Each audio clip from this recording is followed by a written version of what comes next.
My name is Jeffrey East. I am an associate lecturer in the Faculty of Medical Sciences, University of the West Indies, and I am in charge of organizing undergraduate clerkships and electives in surgery at the Cornwall Regional Hospital in Montego Bay. This is the first in a series of MP3 audio tutorials that I have planned, which I have decided to call the CRH Surgery Audio Tutorials, or CSAT for short, that is CSAT. I have found this delivery format to be extremely effective in my own learning process. And independent research has shown that listening may be a more effective way of learning than reading, at least for most people and for some subjects. I was first exposed to this format when I discovered the American College of Surgeons CSAP Audio Companion audio tapes, now CDs, many years ago. This is a series of advanced reviews of current topics in general surgery for consultants and residents, presented as interviews of experts. I use the time wasted in my car driving from place to place to listen to these CDs. I used this same format when preparing for my master's in epidemiology from the London School of Hygiene and Tropical Medicine. I would read the lessons into computer audio files, burn them onto CDs, and listen to them in my car. Being a busy surgeon, I did not have enough time to study in the traditional way. Of course, the advantage of MP3 files is that you can listen to them on your favorite MP3 player at any time and at any place that you choose. In the CSAT files to follow, I have tried to copy the CSAP audio companion approach of presenting the material as interviews of experts, but that was not always logistically possible. In some cases, I will be the sole presenter, but I try to break the monotony of the monologue by sticking to the question and answer format. At the end of each session, there is a summary of the main points of the tutorial. So here goes. The first session will be on breast cancer. First of all, what exactly is breast cancer?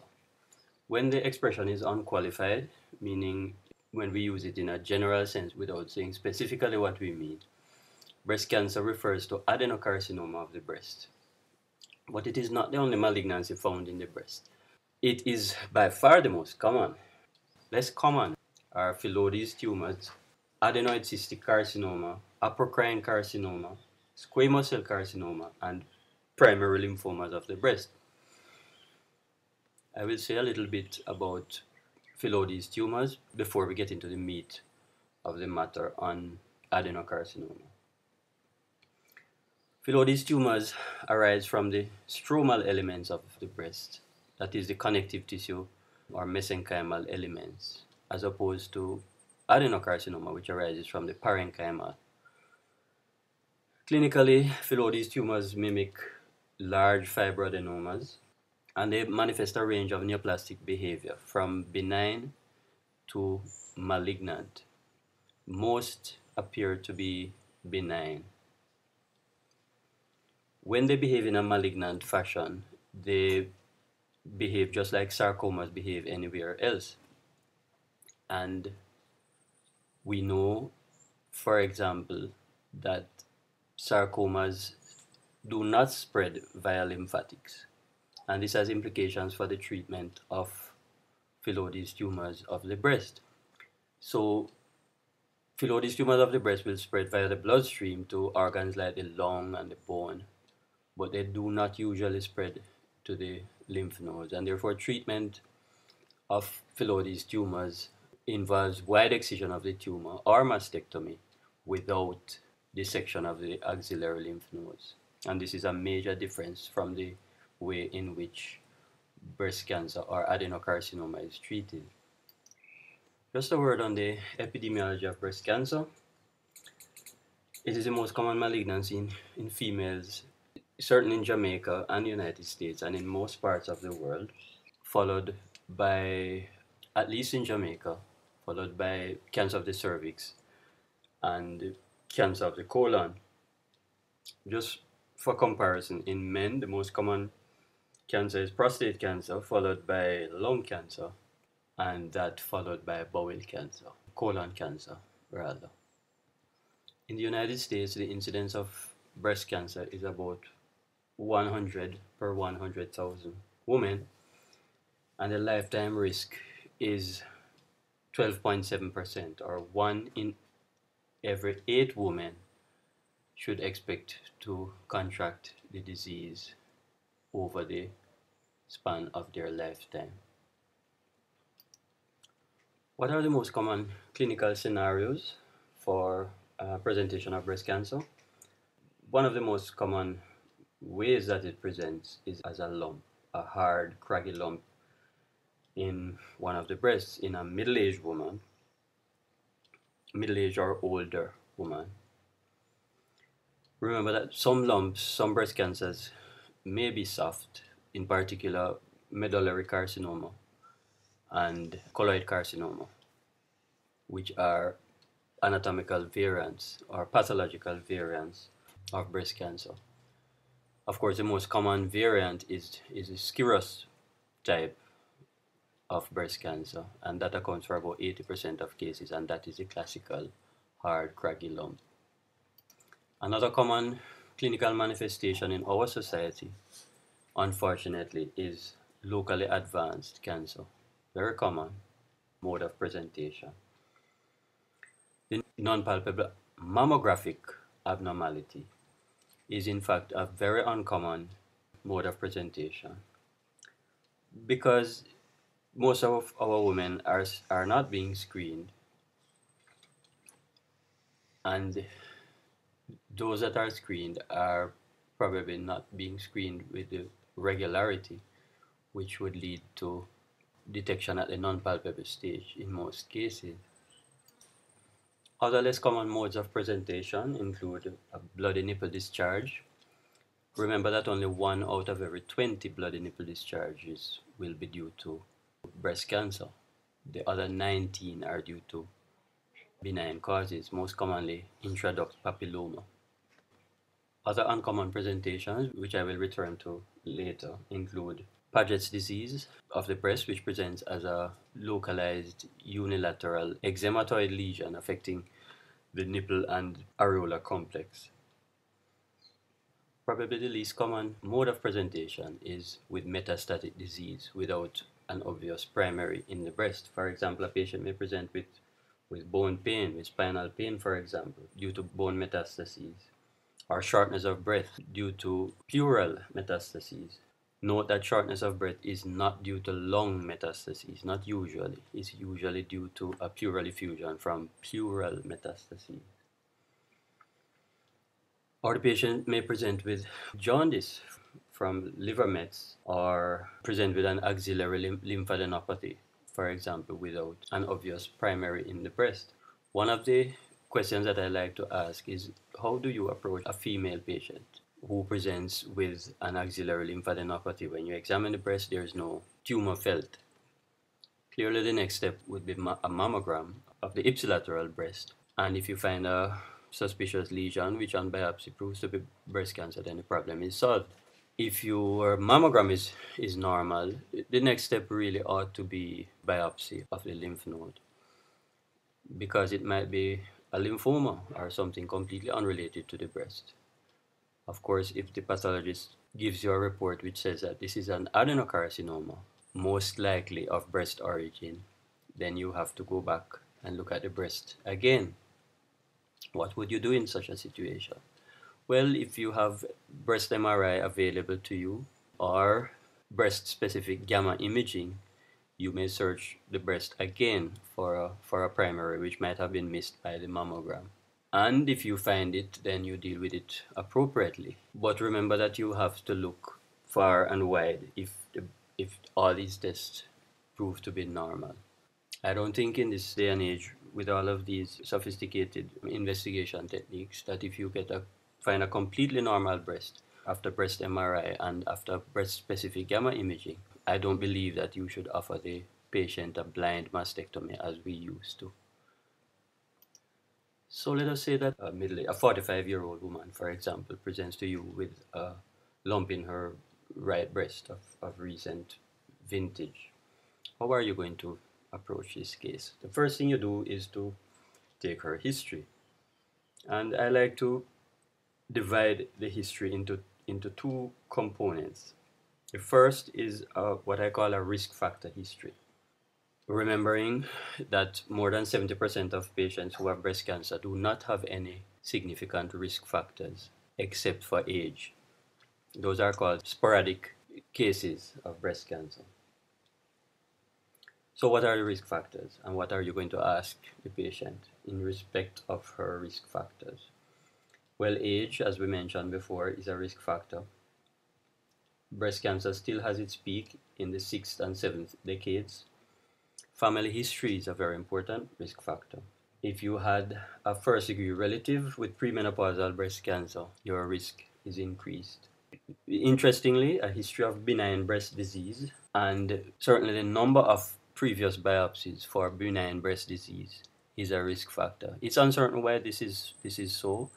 It probably illustrates the presumption that benign disease, certainly several biopsies for benign disease, suggest that the breast is more genetically unstable than a breast in which there is no benign disease, and therefore such a breast is more likely to be a site for development of genetic mutations which result in cancer. Carriage of the BRCA1 and BRCA2 genetic mutations are well-known risk factors. They increase your lifetime risk for getting breast cancer to 35 to 85%. Of course, gender is an obvious one. Breast cancer is 100 times less common in men than it is in women. Early menarche and late menopause is a risk factor. How so? Early menarche and late menopause indicate a long period of exposure to the cycling of the hormones responsible for the menstrual period. It means that the breasts in such a woman are exposed to more cycles than women with a shorter period between menarche and menopause. Why should the frequency of cycles, of uninterrupted cycles, because early pregnancy does seem to have a slightly protective effect, and pregnancy works by interrupting the cycle. Why should repeated cycles of the hormones responsible for the menstrual period, why should that predispose to breast cancer? Well, if you think about it, what happens to the breast during the cycle is that it initially undergoes mitosis, hyperplasia, and if a pregnancy does not occur after mid-cycle, after ovulation, it undergoes atrophy and apoptosis, and it becomes quiescent, only to be stimulated again.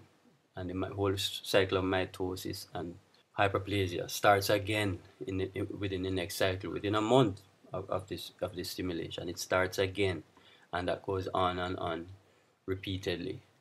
There's probably no other organ in the female which is subjected to this sort of cyclical stimulation followed by atrophy and apoptosis. And therefore, well, apart from the endometrium, but in the case of the endometrium, it is going to be shed each time that a pregnancy doesn't occur. So the same cells are not there. You're making new cells each time. In the case of the breast, it's the same cells that are undergoing this fluctuation between stimulation and atrophy. And this has to be a fertile ground for the development of genetic mutations. Nulliparity, or having your first child after 30 years old, is also a risk factor. This implies, based on our previous discussion, it implies that interruption of the cycling of hormones is a protective mechanism. However, nulliparity and late age of first pregnancy should not be overrated. It is not a major risk factor. Whether or not breastfeeding has a protective effect has not been established. Hormone replacement therapy, meaning estrogen therapy for postmenopausal symptoms, is a risk factor, especially when you use combined estrogen and progesterone for the replacement, and especially apparently when you start it early after the menopause starts. What is the point of the risk factor history though? Ultimately, you're gonna have to image this lump that the patient presents with, and ultimately you have to biopsy it. If it is malignant, the history really is unhelpful. The risk factor history is not very helpful unless you're doing research. So what is the point? Why do we get this risk factor history in a busy clinic, for example, in which we are not necessarily doing any research? The answer to that question actually is that the risk factor is helpful to any significant extent only if the lump on biopsy turns out to be benign. I'm going to repeat that. The risk factor history is only of significant importance from a clinical perspective if the biopsy turns out to be benign. Why is this so? Because if the lump turns out to be benign, the risk factor history helps you to determine the patient's future risk of developing breast cancer, and you can therefore take measures to prevent or reduce the likelihood that the patient will develop breast cancer. And later on in this discussion, we will come to how you calculate the risk in a patient with benign disease and what measures you take to reduce the patient's risk of developing breast cancer. The second component of the history is the symptoms and signs that the patient has experienced. Often the lump has been palpated as a result of trauma. The patient sustains trauma to the breast, naturally clutches the breast following trauma and feels the lump and attributes its appearance to the trauma. Don't be fooled into falling into the same trap. There's no research evidence that trauma is a precipitant of breast cancer. It is just an incidental association. On other occasions, the lump would have been felt by the patient's consort or by a doctor on a routine visit. How fast has the lump been growing? If there's rapid increase in size, it is more likely to be breast cancer. But remember that there are slow-growing breast cancers, such as medullary carcinoma, which we mentioned before, which can take years to increase in size. But a rapid increase in size is suggestive of a breast cancer. Is the lump painful or not? Breast cancers are usually painless. If there is pain, it is quite likely that this is an inflammatory type nodule or a cyst. Large cysts in the breast tend to be painful. Is there a bloody nipple discharge? We mentioned the significance of that earlier.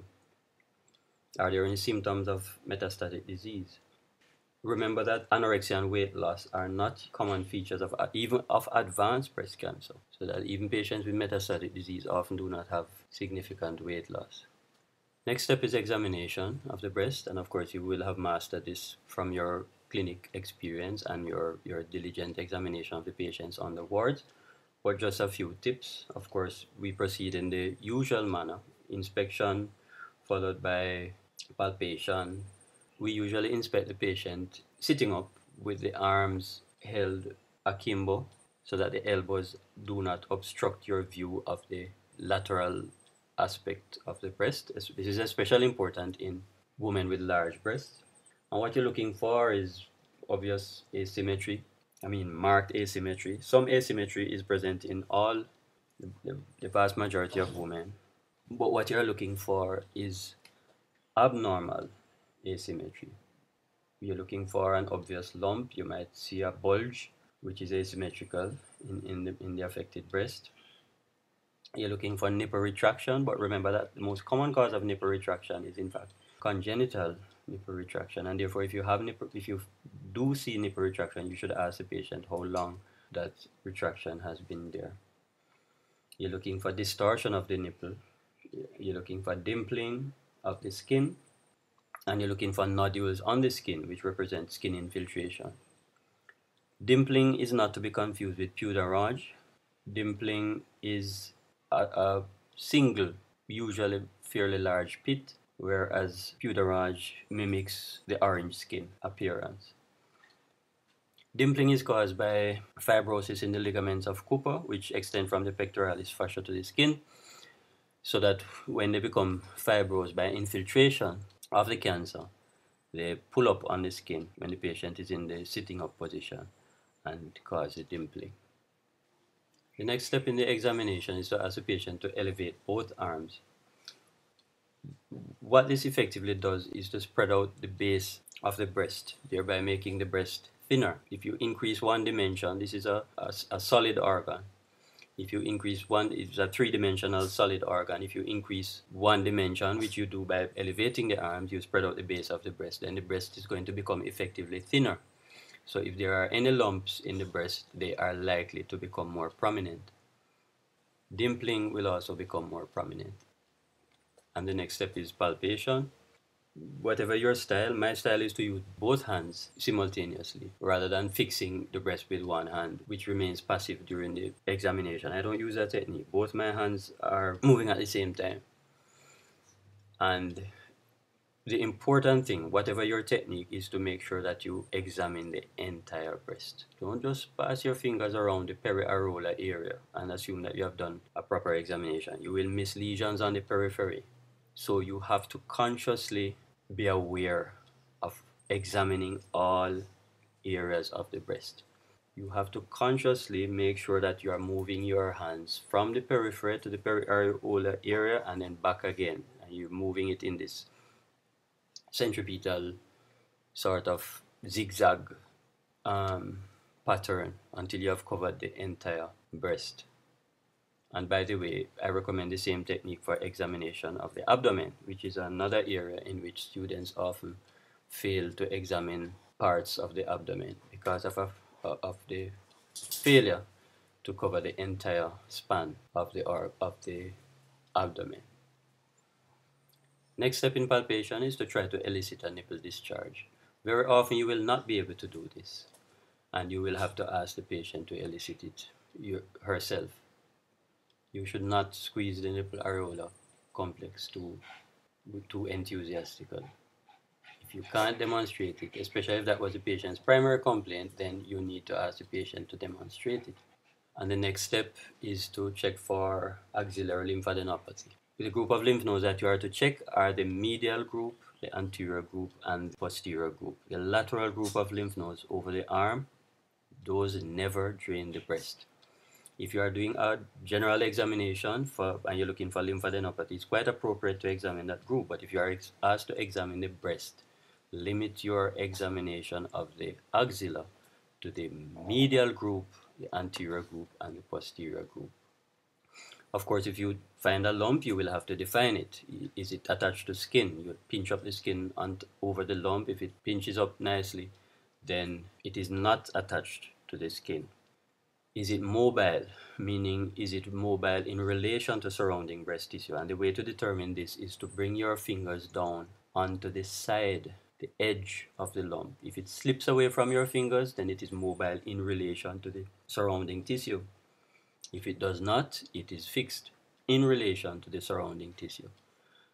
Another aspect of the lump that you have to describe is whether it is fixed to the pectoralis fascia, to the underlying structures. And you do this by asking the patient to put her hands akimbo and to press into her sides, which what that does is to contract the pectoralis major muscle, and then you grip the lump between your fingers and try to move it. If you can't move it, then it is fixed to the pectoralis major muscle. I briefly mentioned some uncommon presentations earlier. I'll just go into a little bit more detail now. For example, Paget's disease, which presents as a unilateral eczema.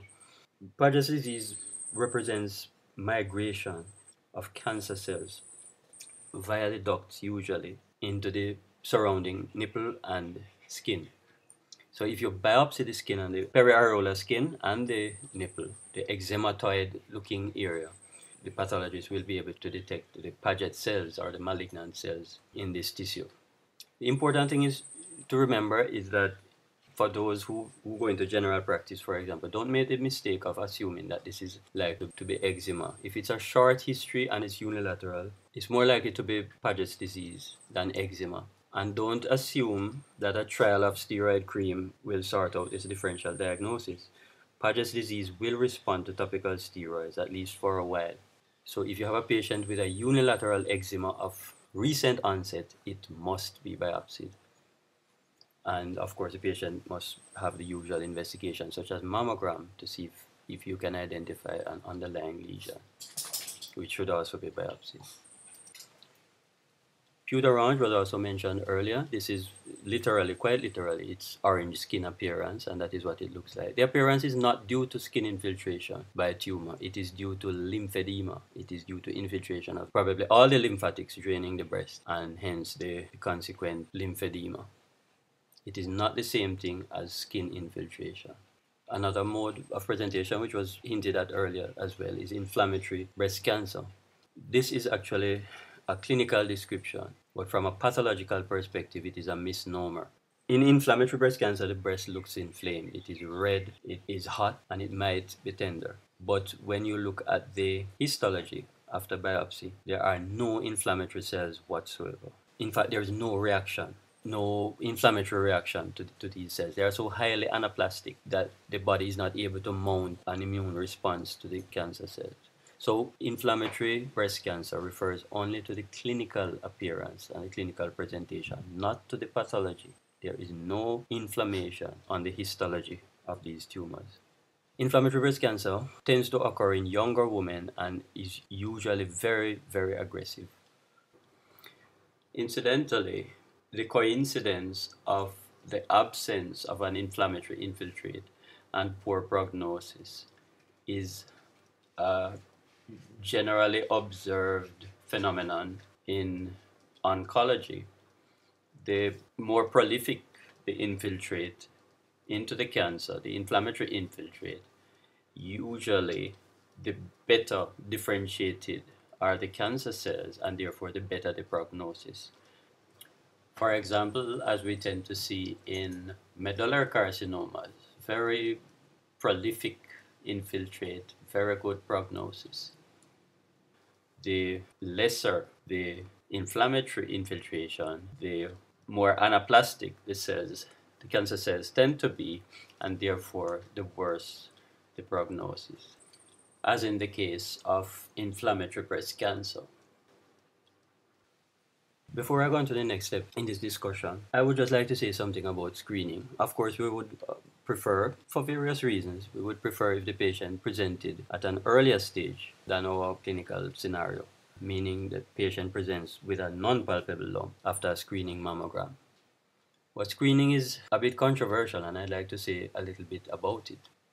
Traditionally, we have been using, certainly those of us who live under the influence of the United States, have been using the American Cancer Society guidelines for screening. And those recommend that your first mammogram is done at 40 years old and then every year after that for the rest of your life. Recently, you might have heard the United States Preventive Services Task Force came out with new recommendations for screening. What they recommend is that you do your first mammogram at 50 years old and then every 2 years after that, and that you stop performing screening mammography at 75 years old. Reason for the latter recommendation is that beyond 75, the risks of screening outweigh the benefits. And the risks of screening include a large number of women who are going to have unnecessary and complicated biopsies as a result of you having found a lesion which turns out not to be breast cancer. Interestingly, the United States Preventive Services Task Force recommendations have always been followed in Canada and Europe. They have never accepted or adopted the American Cancer Society guidelines. So, what are we to make of this controversy? Should we start doing mammography at 40 or should we start at 50? What does the research evidence have to say? Before you're tempted to jump on the bandwagon and assume that earlier detection means better prognosis, the fact is that the evidence does not support this. There is very little evidence that detecting a breast cancer early in the 40 to 50 age group, that it affects outcome, meaning that there's no evidence that it affects longevity or affects mortality from breast cancer. Years ago, a theory called biologic determinism was used to describe the presumed behavior of breast cancer. It was believed that the behavior of breast cancers was biologically predetermined, and that all you were doing when you detected it early at a non-palpable stage was interrupting it at a earlier stage along its normal life cycle, which means that any appearance of improved survival was actually due to a condition called lead time bias. The fact is that early detection, particularly in this 40 to 50 age group, has not impacted survival from breast cancer to the extent that we would have hoped. So what are you to do as an individual practitioner? What do you advise patients? Basically, your approach has to be to explain to the patients who inquire about screening between 40 and 50. You have to explain to them that the benefits of screening in this age group have not been established beyond doubt, and that the patient has to make the decision as to whether she's going to screen or not. Since we are on mammograms, let's just do a little bit about this imaging modality. What are you looking for on a mammogram that will determine that you have a suspicious lesion at hand? The most important feature is microcalcification. Microcalcifications are suspicious, tiny calcifications, which are due to degeneration in the cancer. Large, smooth, round calcifications are usually due to benign disease. So it's a microcalcification that you are concerned about. You are also concerned about architectural distortion, speculation at the edges, the classical crab-like appearance of tumors. Bear in mind that mammography will miss as much as 15% of breast cancers because of the absence of either of these features, especially in dense breasts, which is the usual state of the breast in women under 50. If you add ultrasound routinely to mammography as a screening modality, you will improve the detection rate for breast cancer in women with dense breasts, which is women who are premenopausal, in general, women under 50. You need to know a little bit about the classification of mammograms. When you get reports, you need to know what they mean, what you're supposed to do with them. The universally accepted classification method for mammograms is the BI-RADS classification.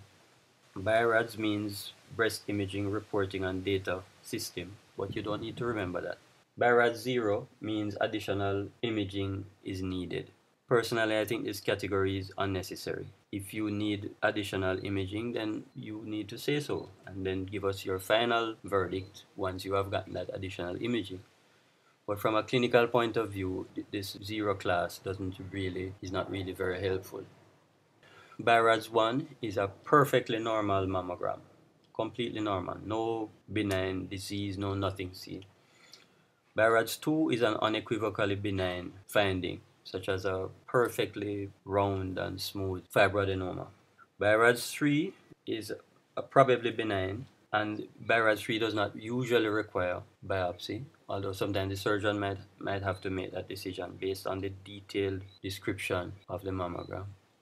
But usually what is required is to repeat one of the investigations after a short interval. BI-RADS 4 and BI-RADS 5 requires biopsy. BI-RADS 4 is a suspicious abnormality, but a lesser degree of suspicion than a BI-RADS 5, and as I said, it requires biopsy. And BI-RADS 5 is, of course, the highest level of suspicion. Can you think of any benign lesions, which might have a suspicious appearance on a mammogram? Well, for me, what immediately comes to mind is mammary duct ectasia, for example, which can evoke microcalcification. Fat necrosis can mimic a carcinoma. It can look speculated even if there are no calcification. Fibrocystic disease can sometimes mimic breast cancer as well. And radial scar, which is an uncommon type of proliferative condition, can also mimic breast cancer on a mammogram.